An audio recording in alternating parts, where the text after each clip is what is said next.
तो जी हाँ, नमस्कार। तो चलते हैं, आज हम लोग बात करेंगे तो मैट्रिक बोर्ड एग्ज़ाम में एकदम गारंटी अगर कहेंगे तो आप एग्ज़ाम में इससे बाहर नहीं, सोशल में, ठीक है, जो भी आएगा इसी में से आएगा, बस इसको आप ध्यान से पढ़ लीजिए, ठीक है। तो इसमें अगर बात करेंगे तो मैट्रिक बोर्ड एग्ज़ाम के लिए, ठीक है, ध्यान दीजिए, यानी मैट्रिक में, ठीक है, देखिए मैट्रिक फाइनल परीक्षा 2025, ठीक है, जिसमें से ज्योग्राफी जो है, ठीक है, लिखा हुआ है ज्योग्राफी, ठीक है, ध्यान दीजिएगा, जियोग्राफी, ठीक है, ध्यान दीजिए। यानी कि ज्योग्राफी जो है आता है आपको परीक्षा में आने वाला प्रश्न है VVI, इसमें से 300 कंप्लीट, 300 नंबर का, ठीक है, पढ़े हो वही जो परीक्षा में आए। ओके, तो आज हम लोग चलते हैं कि इसमें कैसा कैसा क्वेश्चन को हम लोग देखेंगे, ठीक है। तो ध्यान दीजिए कि परीक्षा में क्या क्या क्वेश्चन आता है, ठीक है, कि जैसे दिया हुआ है कि सौर ऊर्जा निम्नलिखित में से कौन सा संसाधन है, ठीक है, यानी कि सौर ऊर्जा जो है कौन सा संसाधन है, ध्यान दीजिए। तो बोलेंगे बी, यानी पुनःपूर्ति योग। कैसा संसाधन? पुनःपूर्ति योग, यानी कि पुनःपूर्ति योग के मतलब है कि फिर से उसको उत्पन्न कर सकते हैं, फिर से उसे उत्पन्न कर सकते हैं। फिर देखिए, चिपको आंदोलन के प्रणेता कौन थे, यानी कि बोलेंगे कि सुंदरलाल बहुगुणा, सुंदरलाल बहुगुणा, ये इंपॉर्टेंट क्वेश्चन है, ध्यान रखिएगा, चिपको आंदोलन। सामुदायिक संसाधन कौन नहीं है, यानी कि घर जो है ना, जो सामुदायिक संसाधन क्यों नहीं है, कि सामुदायिक संसाधन होता है कि वैसा संसाधन जिस पर पूरे समुदाय का अधिकार, यानी कि पूरे जो गांव के लोग रह रहे हैं उस सबका अधिकार होना चाहिए। गांव का जैसे कि पंचायत भवन, उसमें क्या है कि आपका अपना अधिकार हो जाएगा, नहीं, अगर पंचायत भवन है तो गांव वाला को पूरे समुदाय के लोग का अधिकार। उसी प्रकार से कि घर है जो सामुदायिक संसाधन नहीं है, लेकिन मंदिर में आप सिर्फ आपका पूजा करने का अलाउ है, नहीं, कोई भी लोग कर सकते हैं, गाँव वाला हो दूसरे गाँव वाला हो। सार्वजनिक पार्क, यानी कि अगर सभी के लिए जो पार्क है, जो मस्जिद, ठीक है, मस्जिद ये सब जो होता है सबके लिए होता है, ध्यान देखिए। फिर है कि कोयला किस प्रकार का संसाधन है, तो कोयला है अनवीकरणीय संसाधन। कैसे संसाधन? अनवीकरणीय संसाधन, यानी कि अनवीकरणीय संसाधन क्या है और नवीकरणीय संसाधन क्या है, जो समझिए, यानी वैसा संसाधन जो एक बार प्रयोग करने के बाद, ठीक है, एक बार प्रयोग करने के बाद दोबारा उत्पन्न नहीं किया जा सकता, ठीक है, उसके बोलेंगे अनवीकरणीय। और जो दोबारा उत्पन्न किया जा सकता है उसे बोलते हैं नवीकरणीय। दोबारा उत्पन्न करने में भी लाखों करोड़ों वर्ष का समय लग जाता है, ठीक है, ध्यान दीजिएगा। बोलेंगे नवीकरणीय संसाधन कौन है, तो पवन ऊर्जा। कौन है? पवन ऊर्जा। फिर देखेंगे कि डाकू की अर्थव्यवस्था का संबंध किससे है, तो बोलेंगे कि संसाधन के अनियोजित दहन से, ठीक है, संसाधन के अनियोजित दहन से। फिर देखेंगे कि भारत का राष्ट्रीय पक्षी क्या है, तो बोलेंगे मोर। भारत का राष्ट्रीय पक्षी क्या है? मोर। फिर है कि निम्नलिखित में किसका कथन है कि संसाधन होते नहीं बना करते हैं, तो ये बोले थे जिमरमैन ने। कौन बोले थे? जिमरमैन, कि संसाधन हुआ नहीं करते बना करते। और एक महात्मा गांधी कहे थे इसी में, ठीक है, कि हमारे पास पेट भरने के लिए बहुत कुछ है लेकिन पेटी भरने के लिए कुछ नहीं। कि बताएं कि पेट भरने के लिए बहुत कुछ है लेकिन पेटी भरने के लिए कुछ नहीं। इसका मतलब कि हमारे भारत देश में इतना संसाधन है कि अगर आदमी चाहे तो अपना पेट भर सकता है, लेकिन कुछ लोग ऐसा हैं हमारे देश में जो पेटी भरने में लगे हुए हैं। इसी कारण हमारा देश बर्बाद है। जो आधे लोग को छन पे कपड़ा नहीं है, ठीक है, आधे लोग को भोजन नहीं मिल पा रहा है, ठीक है। तो ये कारण है कि जो लोग हैं, जो महात्मा गांधी बोल दिए थे कि अगर हमारे भारत देश है जहाँ इतना है कि पेट भरने के लिए बहुत कुछ है लेकिन पेटी भरने के लिए कुछ नहीं, ठीक है। और जिमरमैन ने कहे थे कि संसाधन हुआ नहीं करते सर, बना करते हैं। क्या बना करते हैं? संसाधन, ठीक है। फिर देखेंगे 9 नंबर क्वेश्चन है कि तट रेखा से कितनी किलोमीटर क्षेत्र सीमावर्ती का आर्थिक क्षेत्र कहलाता है, तो 200 नॉटिकल मील का क्षेत्र। ये दम भी क्वेश्चन वेरी इंपॉर्टेंट, ठीक है, ध्यान दीजिएगा। फिर है कि निम्नलिखित प्राकृतिक संपदाओं में किसका भंडार सीमित है, तो बोलेगा किसका भंडार सीमित है, तो कोयला के। सीमित है ना, भंडार सीमित के मतलब कि भंडार उसको निश्चित किया गया है कि कुछ दिन में समाप्त हो सकता है, इसलिए कोयला पर रोक लगा हुआ रहता है, ठीक है, कि ज़्यादा कोयला उपयोग करने से कोयला समाप्त हो जाएगी, यानी कि वो भंडार रूप में है। जैसे झड़िया का क्षेत्र, वहाँ से अगर कोयला निकल रहा है तो वहाँ पर सीमित रूप में धीरे धीरे निकलते खत्म हो जाएगा, ठीक है, ध्यान दीजिएगा। फिर है कि संसार का सबसे कीमती संसाधन क्या है, तो खनिज। क्या बोलेंगे? खनिज। फिर है कि इनमें से कौन निजी संसाधन में शामिल नहीं है, तो बोलेंगे मंदिर निजी संसाधन में नहीं है। क्या है कि निजी संसाधन के मतलब कि वैसा संसाधन जिस पर अपना अधिकार हो, जिस पर अपना अधिकार हो। आप बताओ कि मंदिर में अपना अधिकार होगा? नहीं, यानी कि बोलेंगे कि वैसे संसाधन जिस पर अपना अधिकार हो, निजी संसाधन। ठीक है, ध्यान दीजिएगा। फिर है कि काली मिट्टी उपयुक्त है तो कपास के लिए। किसके लिए? कपास के लिए। काली मिट्टी में कपास का खेती होती है। और पूछेगा कि काली मिट्टी का दूसरा नाम, तो रेगुर मिट्टी। कौन मिट्टी? रेगुर मिट्टी। ये क्वेश्चन भी वेरी वेरी इंपॉर्टेंट है, ध्यान दीजिएगा। सर्वाधिक वर्षा होती है तो मानसीन राम में। कहाँ में? मानसीन राम में सबसे ज्यादा बारिश होती है। फिर है कि हरित क्रांति के जनक कौन थे? तो बोलेंगे कि एम.एस. स्वामीनाथन। ठीक है, एम.एस. स्वामीनाथन है जो हरित क्रांति के जनक। फिर है कि निम्नलिखित में कौन प्राकृतिक संसाधन नहीं है? यानी बोलेंगे कि नगर। कौन है? नगर जो है प्राकृतिक संसाधन नहीं है। फिर है कि लौह अयस्क किस संसाधन वर्ग में शामिल है? यानी बोलेंगे कि अनवीकरणीय।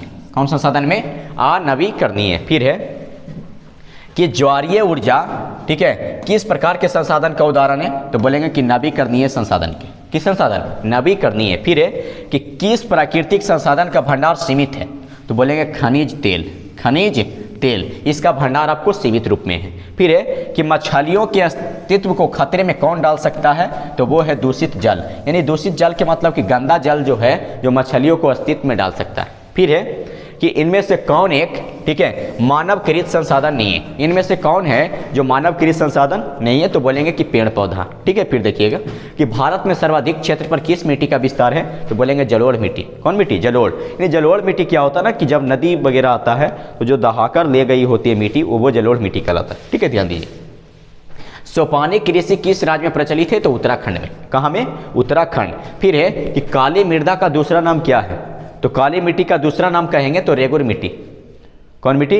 रेगुर मिट्टी। ठीक है, फिर देखेंगे कि मेढक के प्रजनन को नष्ट करने वाला रसायन कौन है? तो बोलेंगे एंड्रीन। कौन सा रसायन है जो मेढक के प्रजनन को कम कर रहा है? तो एंड्रीन नमक है जो। ठीक है, ध्यान दीजिएगा।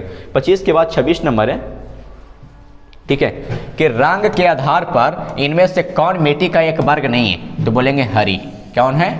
हरी। फिर है कि भारतीय कृषि अनुसंधान परिषद ने भारत की मिट्टियों को कितने वर्गों में बांटा है? तो 8 वर्गों में। ठीक है, फिर है कि काली मिट्टी किस फसल के उत्पादन के लिए उपयुक्त है? तो बोलेंगे कपास के लिए। ठीक है, फिर है कि प्रायद्वीपीय भारत की नदी घाटियों में कौन सी मिट्टी मिलती है? तो बोलेंगे जलोढ़ मिट्टी। कौन मिट्टी मिलती है? जलोढ़।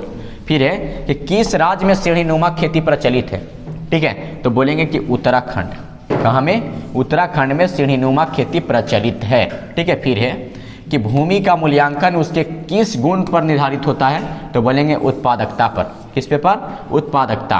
फिर है कि डिगबोई तेल क्षेत्र कहाँ स्थित है? तो असम में। कहाँ में? असम में डिगबोई तेल क्षेत्र स्थित है। फिर देखेंगे कि इनमें काली मिट्टी का दूसरा क्षेत्र कौन है? तो महाराष्ट्र।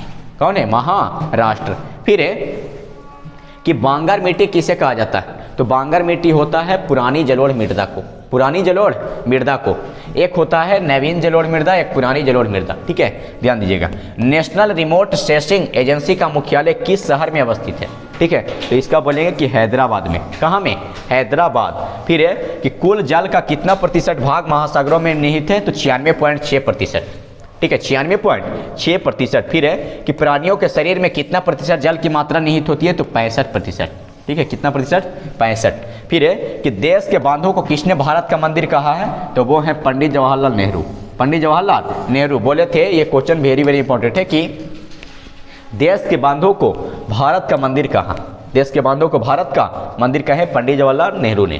फिर एक बृहद क्षेत्र में जल की उपस्थिति के कारण ही पृथ्वी को क्या कहते हैं? तो नीला ग्रह। क्या बोलते हैं? नीला ग्रह। फिर है कि बिहार में अति जल दोहन से किस तत्व का संकेंद्रण बढ़ा है? तो आर्सेनिक का। किसका? आर्सेनिक का संकेंद्रण बढ़ रहा है। फिर है कि इनमें राजस्थान की सबसे महत्वपूर्ण परियोजना कौन सी है? तो बोलेंगे इंदिरा गांधी नहर। कौन नदी है? इंदिरा गांधी नहर। फिर है 42 नंबर कि इनमें किस परियोजना का मुख्य उद्देश्य बाढ़ नियंत्रण रहा है? तो बोलेंगे कोसी परियोजना। कौन परियोजना? कोसी। फिर है कि वर्षा जल संग्रहण ढांचा हर घर में बनाना किस राज्य में अनिवार्य है? तो तमिलनाडु में। कौन सा राज्य में? तमिलनाडु। फिर है कि कावेरी जल विवाद कितने राज्यों के मध्य है? तो 2 राज्यों के मध्य। ठीक है, 2 राज्यों के बीच। फिर है कि राष्ट्रीय पेयजल मिशन कब आरंभ किया गया? तो 1986। ठीक है, फिर देखिए कि आधुनिक भारत के मंदिर किसे कहा गया है? तो बांध को। ठीक है, यानी कहेगा कि आधुनिक भारत के मंदिर किसको? तो बांधों को। फिर है कि इनमें किस नदी को बिहार का शोक कहा जाता है? तो कोसी नदी। इसको ध्यान में रखिएगा। ठीक है, तो कोसी नदी को बिहार का शोक कहा जाता है। फिर है कि भाखड़ा नंगल परियोजना किस नदी पर स्थित है? तो सतलज नदी। कौन सा नदी? सतलज नदी पर भाखड़ा नंगल परियोजना। 48 तक हो गया। 49 देखते हैं कि संसार में सबसे लंबा बांध किस नदी पर स्थित है? तो महानदी पर। कौन सा नदी? महानदी। फिर है कि इंदिरा गांधी नहर किस राज्य में? तो राजस्थान। ठीक है, राजस्थान। फिर है कि भूमिगत जल का अधिक उपयोग किस क्षेत्र में रहता है? तो उत्तर भारत में। ठीक है, यानी भूमिगत जल का सबसे अधिक उपयोग होता है तो उत्तर भारत में। ठीक है, फिर देखेंगे कि पृथ्वी पर पीने लायक मीठा जल, ठीक है, पीने लायक मीठा जल कितना प्रतिशत है? तो बोलेंगे कि 2.5%। मात्र इतने बच रहा है मीठा जल। ठीक है, ध्यान रखिए। वो बाद सब मृदु जल है। कृष्णा नदी पर विकसित नदी घाटी परियोजना का क्या नाम है? तो बोलेंगे नागा अर्जुन सागर। नागा अर्जुन सागर। फिर है कि भारत में जल का सबसे अधिक उपयोग किस कार्य के लिए होता है? तो सिंचाई के लिए। किसके लिए? सिंचाई। फिर है कि संसार की सबसे लंबी नहर का नाम क्या है? तो इंदिरा गांधी नहर। कौन सा नहर? इंदिरा गांधी। फिर है कि स्वतंत्र भारत की पहली नदी घाटी परियोजना कौन सा है? तो दामोदर नदी घाटी परियोजना। ठीक है, दामोदर नदी घाटी परियोजना। फिर है कि महानदी पर विकसित परियोजना का क्या नाम है? तो हीराकुंड। ठीक है, फिर देखिएगा कि कोसी परियोजना में किस स्थान पर बराज बनाया गया है? यानी हनुमान नगर में। कहाँ में? हनुमान नगर। फिर देखिएगा कि भारत के किस राज्य में सौर ऊर्जा के विकास सर्वाधिक संभावना है? यानी कि राजस्थान में। कहाँ में? राजस्थान। फिर देखेंगे कि यूरेनियम का प्रमुख उत्पादक स्थल तो जादूगोड़ा। ठीक है, फिर है कि किस राज्य में खनिज तेल का विशाल भंडार? तो असम में। कहाँ में? असम। फिर देखेंगे कि तारापुर परमाणु ऊर्जा केंद्र किस राज्य में स्थित है? तो महाराष्ट्र में। कहाँ में? महाराष्ट्र। फिर है कि प्राकृतिक गैस किस खनिज के साथ पाया जाता है? तो पेट्रोलियम में। फिर देखेंगे कि भारत के किस स्थान पर पहला परमाणु ऊर्जा स्टेशन स्थापित किया गया था? तो बोलेंगे कि तारापुर। कहाँ में? तारापुर में। फिर देखेंगे कि दक्षिण भारत की सबसे बड़ी नदी घाटी परियोजना तो तुंगभद्रा। क्या बोलेंगे? तुंगभद्रा। फिर देखेंगे कि भाखड़ा नंगल परियोजना किस नदी पर अवस्थित है? तो सतलज नदी पर। ठीक है, फिर है कि गोंडवाना समूह के कोयले का निर्माण कब हुआ था? तो 20 करोड़ वर्ष पूर्व, यानी कि 20 करोड़ वर्ष पहले। फिर देखेंगे कि भारत में कोयले का सर्वपूर्व मुख्य उत्पादक राज्य कौन सी है? तो झारखंड। ठीक है, फिर देखेंगे कि सर्वोत्तम कोयले का प्रकार कौन सा है? तो एंथ्रासाइट। देखिए, कोयला आपको 4 प्रकार के, एगो एंथ्रासाइट, एगो बिटुमिनस, एगो लिग्नाइट, एगो पीट। ठीक है, तो सबसे अच्छा किस्म का कोयला कहेंगे तो एंथ्रासाइट, उसके बाद बिटुमिनस, फिर लिग्नाइट और पीट। सबसे खराब किस्म का कोयला है जो पीट होता है। ठीक है, ध्यान दीजिएगा। फिर है कि ताप विद्युत केंद्र का उदाहरण है, यानी कि बरौनी। फिर है कि प्राथमिक ऊर्जा का उदाहरण नहीं है, यानी कि विद्युत। ठीक है, फिर देखेंगे कि भारत का प्रथम तेल शोधक कारखाना कहाँ स्थित है? तो डिगबोई में। ठीक है, कहाँ में? डिगबोई में प्रथम तेल शोधक कारखाना। ठीक है, फिर देखेंगे कि कौन सा ऊर्जा स्रोत अनवीकरणीय है? तो बोलेंगे कि कोयला। कोयला है जो अनवीकरणीय स्रोत है। फिर देखेंगे कि पेट्रोलियम किन चट्टानों में मिलता है? तो परतदार में। किसमें? परतदार। ठीक है, फिर बोलेंगे 75 कि इनमें कहाँ प्राकृतिक गैस के भंडार मिले हैं? तो बोलेंगे त्रिपुरा में। फिर है कि इनमें से कौन सा खनिज केरल तट पर बालू के रूप में मिलता है? तो बोलेंगे थोरियम। कौन सा खनिज? थोरियम। फिर है कि कलपक्कम किस राज्य में स्थित है? तो तमिलनाडु में। किस राज्य में? तमिलनाडु। फिर देखेंगे कि डिगबोई तेल क्षेत्र किस राज्य में स्थित है? तो असम में। कहाँ में? असम। फिर है कि इनमें कौन कोयला की श्रेणी नहीं है?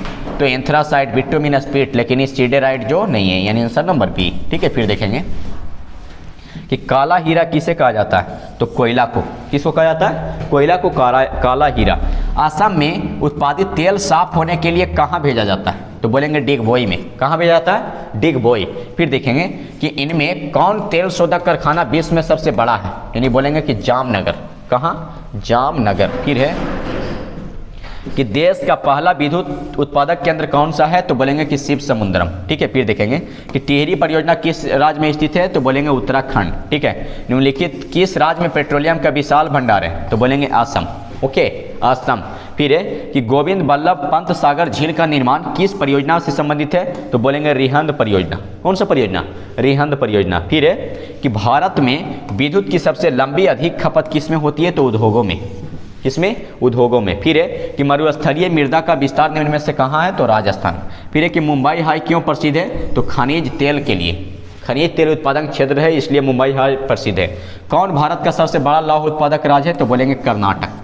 कौन है? कर्नाटक। फिर देखेंगे कि किस खनिज को उद्योगों की जननी माना गया है? तो लोहा को। किसको माना गया है? लोहा को उद्योगों की जननी। ठीक है, फिर देखेंगे हम लोग कि 91 तक हो गया। 92 नंबर देखते हैं। ठीक है, ध्यान दीजिए। 92 नंबर है कि सीमेंट उद्योग का सबसे, ठीक है, सीमेंट जो उद्योग है, सीमेंट उद्योग का सबसे प्रमुख कच्चा माल क्या है? तो चूना पत्थर, ठीक है, चूना पत्थर। एल्युमिनियम बनाने के लिए किस खनिज की आवश्यकता पड़ती है? तो बॉक्साइट। किसका पड़ती है? बॉक्साइट। फिर देखेंगे कि निम्नलिखित में से कौन सा उद्योग चूना पत्थर को कच्चे माल के रूप में प्रयोग करता है? तो सीमेंट, ठीक है। फिर देखेंगे कि मैग्नीज उत्पादन में भारत का विश्व में क्या स्थान है? तो द्वितीय, यानी कि मैग्नीज के उत्पादन में भारत का द्वितीय स्थान है, ठीक है। फिर देखेंगे कि उड़ीसा किस खनिज का सबसे बड़ा उत्पादक राज्य है? तो मैग्नीज का, ठीक है। भारत में लगभग कितने प्रकार के खनिज पाए जाते हैं? तो 100 प्रकार के। कितने प्रकार के? 100। फिर है कि 1 टन इस्पात बनाने में कितने मैग्नीज का उपयोग करेंगे? तो 10 किलो। कितने मैग्नीज? 1 टन इस्पात बनाने में 10 किलो मैग्नीज का उपयोग करेंगे। फिर है कि किस खनिज में भारत सुसंपन्न है? यानी कि लोहा में। इसमें लोहा में भारत सुसंपन्न है। निम्नांकित में कौन, ठीक है, कौन आधात्विक खनिज नहीं है? यानी कि सोना, यानी सोना है जो आधात्विक खनिज नहीं है। फिर देखेंगे 100 के बाद 101 कि बिजली के बल्ब के फिलामेंट बनाने में किसका उपयोग होता है? तो टंगस्टन का। इसका टंगस्टन। फिर है कि कोलार की खाने किस खनिज के उत्पादन के लिए प्रसिद्ध है? तो बोलेंगे कि कोयला। आगे है कि खेतरी और मलजखंड किस खनिज के लिए जाने जाते हैं? तो तांबा के लिए। इसके लिए तांबा। इनमें कौन सा खनिज उच्च ताप पर भी नहीं गलता? यानी टंगस्टन है जो ज़्यादा ताप देने पर भी नहीं गलता। फिर बोलेगा कि किस धातु का उपयोग वायुयान बनाने में होता है? तो एल्युमिनियम का। किसका? एल्युमिनियम। फिर है कि पुरानी जलोढ़ मिट्टी को क्या कहते हैं? तो बांगर। और नई जलोढ़ मृदा को खादर। ध्यान देना, पुरानी जलोढ़ मृदा को बांगर और नई जलोढ़ मृदा को खादर। इनमें कौन लौह अयस्क है? तो बोलेंगे एंथ्रासाइट। उद्योगों की जननी, ठीक है, लौह अयस्क नहीं है तो एंथ्रासाइट होगा, ठीक है, क्योंकि कोयला का प्रकार है। कह रहा है कि उद्योगों की जननी किस खनिज को कहा जाता है? तो बोलेंगे लोहा को। किसको? लोहा को उद्योगों की जननी कहा जाता है। फिर है कि बैलाडीला खान से कौन सा खनिज प्राप्त किया जाता है? तो बोलेंगे लौह अयस्क, ठीक है। फिर है कि कौन सा ऊर्जा स्रोत नवीकरणीय है? तो जल, ठीक है। प्लास्टर ऑफ पेरिस किससे बनाया जाता है? तो जिप्सम से। किससे? जिप्सम से प्लास्टर ऑफ पेरिस बनाया जाता है। फिर देखेंगे कि निम्नलिखित में खरीफ फसल कौन है? तो बोलेंगे चावल। कौन सा? चावल। फिर बोलेंगे कि निम्नलिखित में से रबी फसल कौन है? तो गेहूं, ठीक है, ध्यान दीजिए। निम्नलिखित में से किस राज्य में वन का सबसे अधिक विस्तार है? तो मध्य प्रदेश, ठीक है।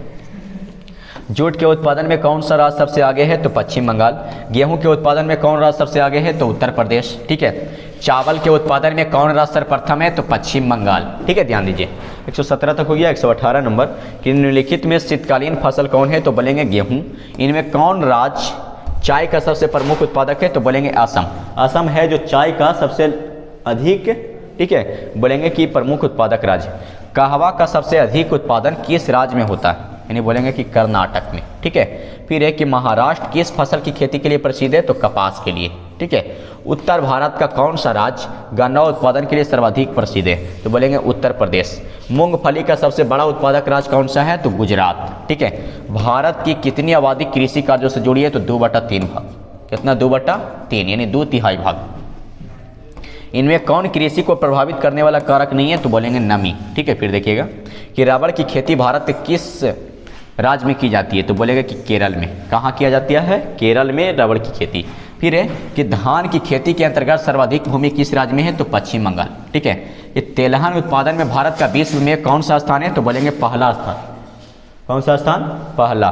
फिर है कि भारत का नारियल प्रदेश किसे कहा जाता है? तो भारत का नारियल कहा जाता है केरल को। फिर देखेंगे कि ग्रीष्मकालीन पर्याप्त वर्षा किस फसल की खेती के लिए उपयुक्त है? तो धान, ठीक है। पंजाब किस फसल का सर्वप्रमुख उत्पादक राज्य है? तो बोलेंगे गेहूं का।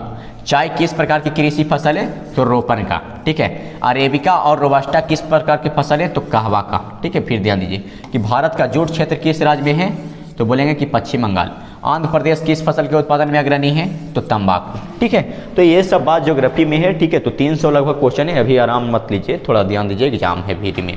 कि वर्षा ऋतु की फसल को क्या कहा जाता है? तो खरीफ फसल। कौन सा फसल? खरीफ। फिर है कि हरित क्रांति का सबसे अधिक प्रभाव किस फसल पर पड़ा? यानी कि गेहूं पर, ठीक है। दाल किसका मुख्य स्रोत है? तो प्रोटीन का, यानी कि बोलेंगे कि दाल जो है प्रोटीन का मुख्य स्रोत। 75 सेंटीमीटर से कम वर्षा वाले क्षेत्रों में की जाने वाली कृषि को क्या कहा जाता है? तो बोलेंगे शुष्क कृषि। फिर है कि कपास उत्पादन के लिए उपयुक्त मिट्टी कौन सी है? यानी कि बोलेंगे काली मिट्टी। फिर है कि रेशम कीड़ा पालन क्या कहलाता है? यानी कि सेरीकल्चर। ठीक है। भारत का सर्वाधिक विदेशी व्यापार किस मार्ग द्वारा होता है? तो बोलेंगे समुद्री मार्ग द्वारा। फिर है कि स्वर्णिम चतुर्भुज किससे संबंधित है? तो सड़क मार्ग से। ठीक है। निम्नलिखित उद्योगों में से कौन से कृषि आधारित नहीं है? यानी कि बोलेंगे सीमेंट। ठीक है। 144 तक हो गया। 45 में देखेंगे कि Tata iron and steel company की स्थापना की गई कब? यानी 1907 में। फिर बोलेंगे कि निम्नलिखित में से कौन विदेशी ब्रांड नहीं है? तो टाटा। फिर नेपा नगर कब किस लिए प्रसिद्ध है? तो अखबारी कागज के लिए। ठीक है। फिर है कि Tata iron and steel company को जल की आपूर्ति किस नदी से की जाती है? तो बोलेंगे कि स्वर्ण रेखा नदी। ठीक है। भारत का कौन सा राज्य शक्कर का कटोरा कहलाता है? नहीं बोलेंगे उत्तर प्रदेश। ठीक है। जमशेदपुर किस उद्योग के लिए प्रसिद्ध है? तो बोलेंगे लौह इस्पात के लिए। चीनी उत्पादन में कौन राज्य भारत में सबसे आगे है? तो उत्तर प्रदेश राज्य। ठीक है। इनमें कौन सूती वस्त्र उत्पादन में अग्रणी है? तो मुंबई। ठीक है। बोकारो लौह इस्पात संयंत्र की स्थापना किस देश की सहायता से की गई थी? तो सोवियत संघ। किस सहायता से की गई थी? सोवियत संघ से। फिर बोलेंगे कि निम्न में से किस स्थान पर रेल सवारी गाड़ी के डिब्बे का निर्माण किया जाता है? तो बोलेंगे कपूरथला। इनमें से कौन उपभोक्ता उद्योग है? यानी बोलेंगे चीनी उद्योग। ठीक है। निम्नलिखित में से कौन छोटे पैमाने का उद्योग है? तो खिलौना उद्योग का। ठीक है। भोपाल त्रासदी में किस गैस का रिसाव हुआ था? तो मिथाइल आइसोसाइनाइड का। Methyl isocyanide. फिर है कि सिंदरी कहाँ स्थित है? तो झारखंड में। ठीक है। मुंबई हाई क्यों प्रसिद्ध है? तो खनिज तेल के लिए। ठीक है। फिर है कि निम्नलिखित में से कौन उद्योग खनिज पर आधारित है? यानी लौह इस्पात उद्योग। ठीक है। भारत का सबसे बड़ा बंदरगाह यानी मुंबई। भारत का अगर कहेंगे तो सबसे बड़ा बंदरगाह है तो मुंबई। ठीक है। ध्यान दीजिए। भारत का सबसे लंबा राष्ट्रीय राजमार्ग कौन सा है? तो राजमार्ग संख्या 7। भारत का प्रथम तेल शोधक कारखाना कहाँ स्थित है? तो डिगबोई में। ओके। पूर्व मध्य रेलवे का मुख्यालय कहाँ? यानी बोलेंगे हाजीपुर। यानी बोलेंगे कि भारत के किन शहरों में मेट्रो सेवा उपलब्ध है? तो दिल्ली और कोलकाता में। ठीक है। यानी बोलेंगे कि भारत में मोनो रेल सेवा कहाँ शुरू की गई थी? तो मुंबई में। फिर है कि प्राकृतिक गैस किस खनिज के साथ पाया जाता है? तो पेट्रोलियम। ओके। कि रेल मार्गों की कुल लंबाई की दृष्टि से सबसे बड़ा रेलवे क्षेत्र यानी सबसे बड़ा रेलवे जोन कौन है?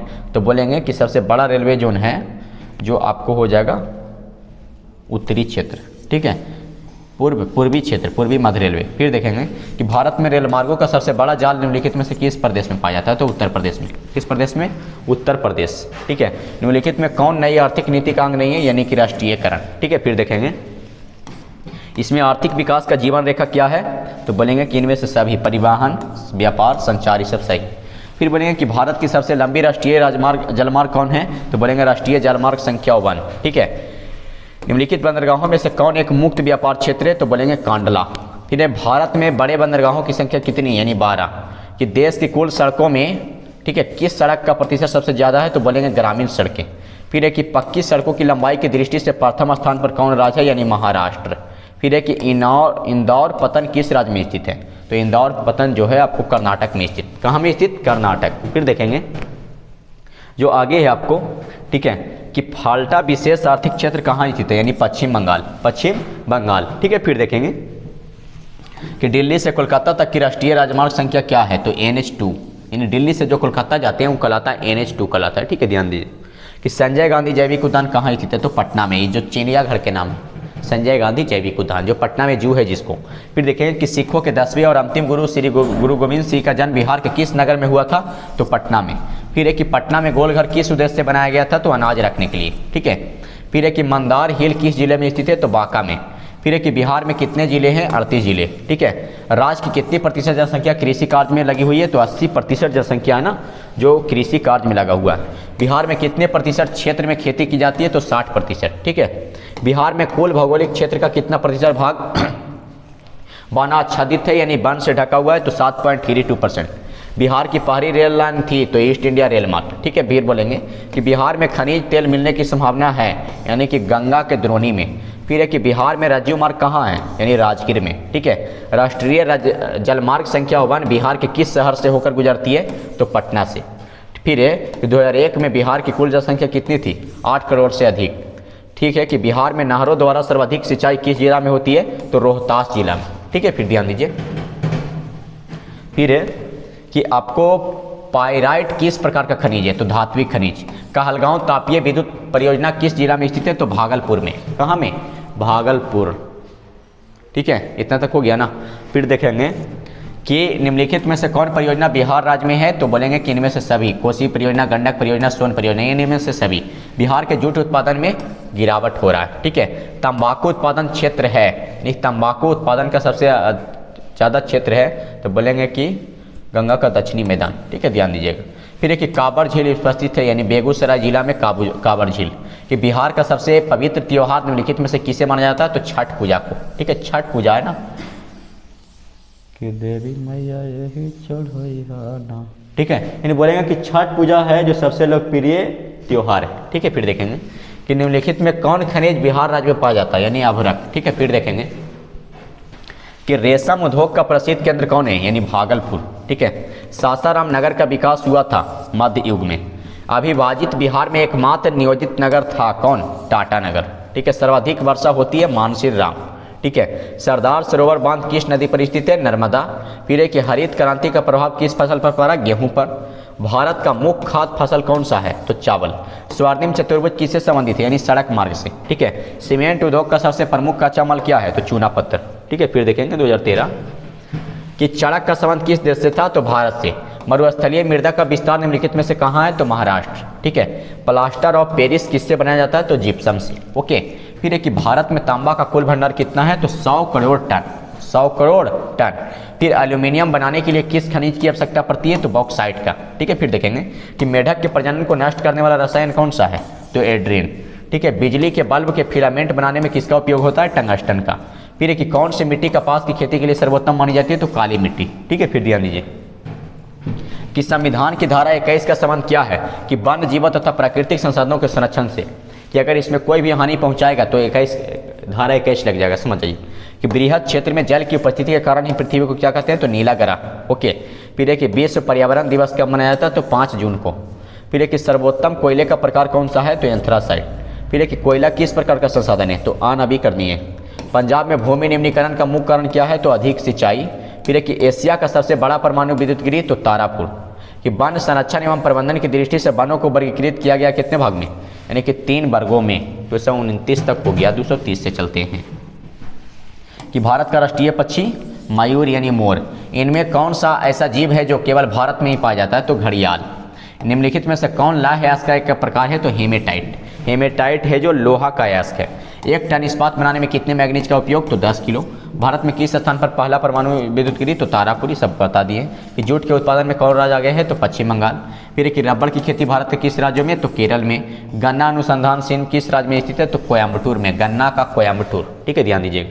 फिर है कि रेशम कीड़ा पालन क्या कहलाता है, तो सेरीकल्चर। कि ऊंचा बच प्रदर्शन के लिए हैसियर विधि का विकास किसने किया था, तो लेहमान ने। फिर है कि ताल चिन्ह की सहायता से किसी स्थान विशेष की मापी गई ऊंचाई को क्या कहते हैं, तो स्थानिक ऊंचाई। क्या बोलते हैं, स्थानिक ऊंचाई। फिर है कि समुद्र की जल सतह सभी जगह कैसी होती है, यानी कहीं ऊपर कहीं नीचे, कहीं ऊपर कहीं नीचे, यानी आंसर नंबर बी।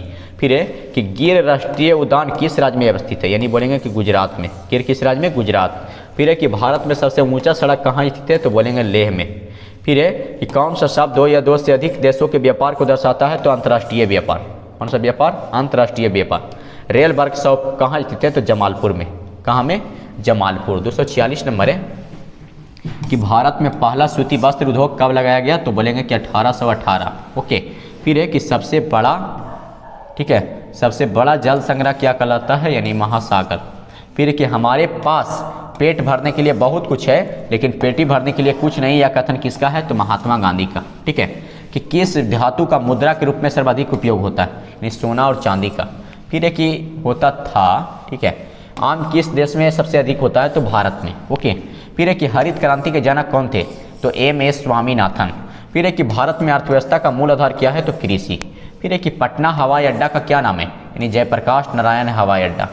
ठीक है, जयप्रकाश नारायण अंतर्राष्ट्रीय हवाई अड्डा, ये नाम है पटना वाला हवाई अड्डा। क्या चिड़ियाघर के क्या नाम है, तो बोलेंगे कि संजय गांधी जैविक उद्यान। फिर है कि भारत में कितने राज्य हैं, तो 28 राज्य है, जिला 38। निम्नलिखित में कौन केंद्र शासित प्रदेश है, तो चंडीगढ़। फिर है कि सुंदरबन कहाँ है, यानी पश्चिम बंगाल में। ओके, कि कौन बीमारू राज्य नहीं है, यानी कर्नाटक।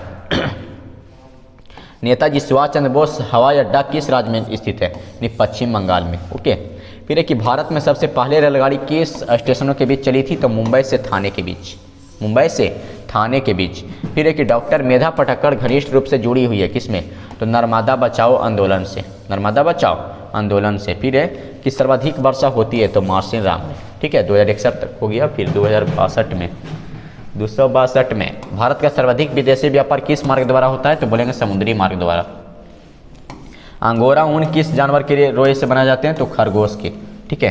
फिर निम्नलिखित में से कौन छोटे पैमाने का उद्योग है? तो बोलेंगे खिलौना उद्योग, ठीक है। फिर बोलेंगे कि राउर केला लौह इस्पात किस उद्योग में, किस उद्योग में? तो उड़ीसा में। बिहार की कौन फसल साल भर में तैयार होती है? तो गन्ना, ठीक है। कांवर झील स्थित है कहाँ में? बेगूसराय जिला में। फिर है कि गंडक परियोजना कहाँ में है? तो वाल्मीकि नगर में। फिर है कि बिहार संपन्न है कृषि में, किसमें? कृषि में। 270 में देखिए कि नक्शे पर जलीय भाग को किस रंग से दिखाया जाता है? तो नीले रंग से। फिर बोलेंगे कि बिहार में सबसे अधिक जनसंख्या किस जिला में है? तो पटना जिला में। फिर बोलेंगे कि पटना में गोलघर किस उद्देश्य से बनाया गया? तो अनाज रखने के लिए। संजय गांधी जैविक उद्यान किस नगर में स्थित है? तो पटना में। इनमें कौन सूती वस्त्र उत्पादन में अग्रणी है? यानी कि मुंबई, ठीक है। फिर है कि भारत का सिलिकॉन सिटी किस शहर को कहा जाता है? तो बेंगलुरु को, इसको बेंगलुरु। फिर बोलेंगे कि भारत का पहला उर्वरक संयंत्र कहाँ लगाया गया? तो रानीपेट यानी तमिलनाडु में। भारत के किस क्षेत्र में गर्म मसालों की खेती की जाती है? तो दक्षिणी क्षेत्र, ठीक है। यहाँ तक हो गया। 277, 278 में चलते हैं कि इनमें कौन सी फसल रेशेदार है? तो बोलेंगे जूट की फसल। किस फसल? जूट की फसल है जो बहुत रेशेदार है। ऑपरेशन फ्लड से क्या तत्पर है? यानी बोलेंगे कि डेयरी विकास। ऑपरेशन फ्लड से क्या? तो डेयरी विकास। भारत में धान की खेती सबसे अधिक कहाँ होती है? यानी पश्चिम बंगाल। फिर बोलेंगे कि भारत का सर्वाधिक काजू उत्पादक राज्य कौन सी है? तो केरल। गिर राष्ट्रीय उद्यान किस राज्य में स्थित है? तो बोलेंगे गुजरात। फिर है कि पीतल बनाया जाता है यानी तांबा और जस्ता दोनों से, ठीक है। चिपको आंदोलन कार्यक्रम किसके द्वारा चलाया गया था? तो बोलेंगे कि सुंदरलाल बहुगुणा के द्वारा, ठीक है। 285 नंबर है कि अंकलेश्वर में किस साधन की प्रचुरता है? तो बोलेंगे खनिज तेल। फिर है कि मैग्नोव का सबसे अधिक विस्तार है यानी अंडमान निकोबार, यानी बोलेंगे कि टैक्सोल का उपयोग होता है यानी कैंसर में, ठीक है। भारत में भूदान के लिए रक्तहीन क्रांति की शुरुआत किसने की थी? तो विनोबा भावे ने, ठीक है। नागा अर्जुन सागर परियोजना किस नदी पर अवस्थित है? यानी कृष्णा नदी पर, ठीक है। फिर है कि सबसे बड़ा जल संग्रह क्या होता है? यानी कि महासागर। फिर है कि सुनहरा रेशा किसे कहा जाता है? यानी कि जूट, ठीक है। फिर देखेंगे 292 के बाद 293 कि भारत में सबसे पहले रेलगाड़ी किन स्टेशनों के बीच चली थी? तो मुंबई से थाने के बीच। फिर है कि उपभोक्ता अधिकार दिवस कब मनाया जाता है? तो 15 मार्च को, यानी 15 मार्च को उपभोक्ता अधिकार दिवस मनाया जाता है। फिर है कि भारत का सबसे पहला समाचार पत्र कौन सा? तो बंगाल गजट। फिर है कि भारत का प्रथम जल विद्युत संयंत्र की स्थापना? तो बोलेंगे दार्जिलिंग। फिर है कि नर्मदा बचाओ आंदोलन किसने चलाया था? यानी मेधा पटेकर ने, ठीक है। जामनगर तेल सोदा कारखाना किस राज्य में स्थित है? तो बोलेंगे कि गुजरात। फिर है कि भारत का सबसे बड़ा बंदरगाह कहाँ है? तो मुंबई में, ठीक है। कपास सबसे अधिक किस राज्य में होता है? तो गुजरात, ठीक है। तो आपको 300 का वादा पूरा हुआ, ठीक है। तो देखेंगे इसमें कि ज्योग्राफी में अगर बात करेंगे, ठीक है, तो ये आर्ट्स वाला ये ज्योग्राफी आपको कंप्लीट हो गया। एक और वीडियो जाएगा जो चैप्टर वाइज रहेगा, ठीक है, कंप्लीट। तो आप जल्द से जल्द मेरे यूट्यूब चैनल को सब्सक्राइब करिए, ठीक है, ताकि आगे आपको, ठीक है, और भी वीडियो आते रहे इस प्रकार से। अगर बात करेंगे ना कि सबसे ज़्यादा इंपॉर्टेंट क्वेश्चन बताया जा रहा है कि जो बार बार एग्जाम में आता है, तो इसका अगर PDF चाहिए तो ये कॉन्टैक्ट नंबर पर आप कॉन्टैक्ट कर सकते हैं करके, आप अपना PDF प्राप्त करके इसे पढ़ें जल्द से जल्द, ठीक है, ताकि आपको एग्जाम में बहुत ज़्यादा बार बने। तो जी धन्यवाद। आगे की वीडियो जो आ रहा है आपको